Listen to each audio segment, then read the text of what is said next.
E daí que ninguém vai acreditar? Não me importo nem um pouco pelos que insistem em não se aperceberem do terrível mundo tenebroso que habitam, incapazes de enxergarem o fatídico fim desta então sistêmica sociedade marionetizada pelas forças espirituais do mal que dominam, sem exceção, todos os segmentos governamentais. Se querem continuar adestrando seus filhos para comporem as forças tenebrosas do funcionalismo público, que façam. Alguém já escreveu sobre as absurdas metas de condenação do sistema judiciário, mas eu não vi nenhuma manifestação, sequer fosse mesmo virtual, em protesto a tamanha afronta social. Todavia, vou acrescentar algo mais podre ainda destes homens do poder público, classificados como verdadeiros marginais e assassinos.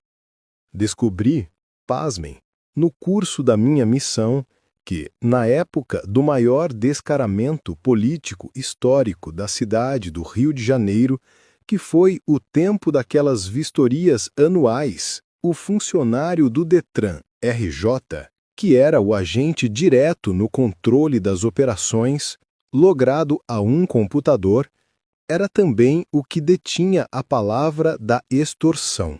Digo, para passar um pneu de carro semi-careca, o custo era R$ 50. Já um pneu de caminhão poderia custar até R$ 500. Mas isto não é o assunto, senão que este então funcionário que ficava no computador só o poderia fazê-lo mediante ao pagamento de um salário mínimo. Caso não o fizesse, mesmo o funcionário não poderia assumir. A quantia a ser paga pelos funcionários iria diretamente para as mãos do diretor do Detran RJ, sendo inclusive o mesmo quem determina o valor do aluguel dos terminais de computadores.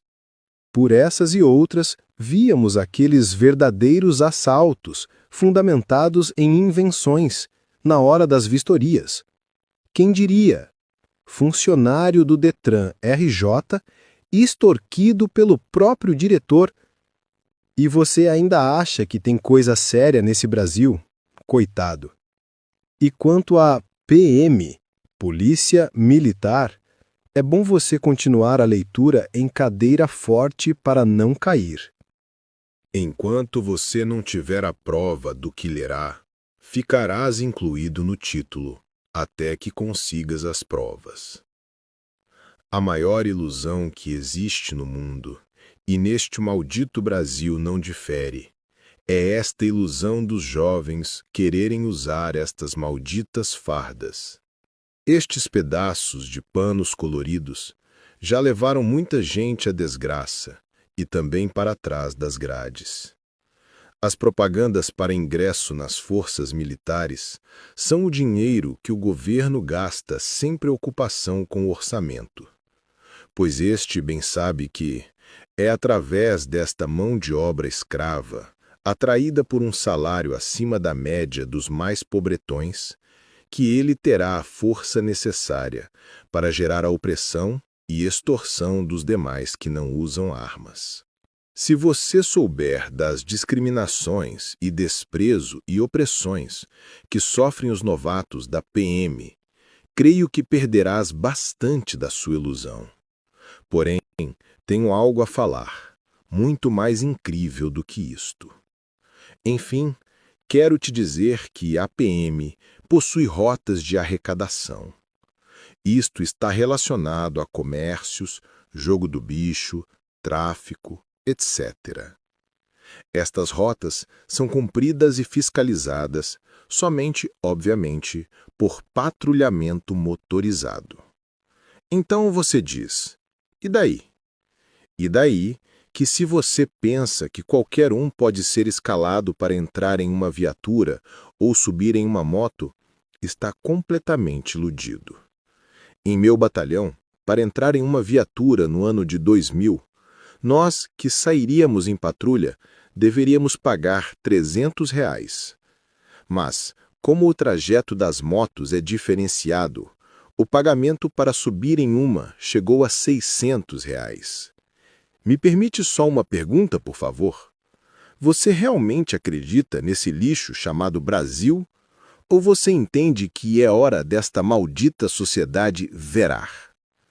Tenho mais uma historinha para você, leitor deste canal, simplesmente inigualável, que poderia até chamar-se de O Incomparável. No ano de 2000, diversas pessoas com processos de homicídios acabaram liberadas pelo STF, Supremo Tribunal Federal. Mas, claro, de graça não. Neste tempo, o STF cobrava 500 mil por homicídios, para determinar o arquivamento de processos por homicídio. O que eu precisaria em tempo para digitar os ocorridos da SEAP, secretaria que cuida dos presos, e da VEP, Vara de Execuções Penais, que manipula o atendimento a que os presos têm direito, movendo papéis à força do dinheiro. Portanto, não existe advogado bom. Existe os que sabem o caminho do STF e da VEP, e clientes com dinheiro para pagarem as exigências monetárias. Vocês lembram do André do Rap? Depois de a federal gastar R$ 2 milhões na captura deste que foi considerado o maior traficante do Brasil, recentemente, em 2020 mais ou menos, este simplesmente saiu pela porta da frente, saudado até mesmo por políticos. O André do Rap foi liberado diretamente pelo STF. Hoje a curiosidade é: quanto será que ele pagou? Ok. Enquanto isto, o número de injustiçados com processos fraudulentos do Ministério Público do Rio de Janeiro e sentenças absurdas do Judiciário permanecem no esquecimento, sem dinheiro para pagarem o próprio direito, que é a revisão processual. E não vamos longe. A fraude é bem patente, visto que até mesmo a juíza Valéria da Federal defraudou a lei e deu sentença de 18 anos ao pastor Tupirani, o maior homem visto nesta sociedade, quando, na verdade, só poderia sentenciar a 6 anos pela Lei 7.716/89, criada por um pai de santo. Existem dezenas de pessoas, principalmente policiais, presos tão somente porque o juiz que cuida do processo é amigo do inimigo do preso, por isso não libera o andamento do processo. São presos por vingança e não pela lei. Por isso, uma junta seria a solução.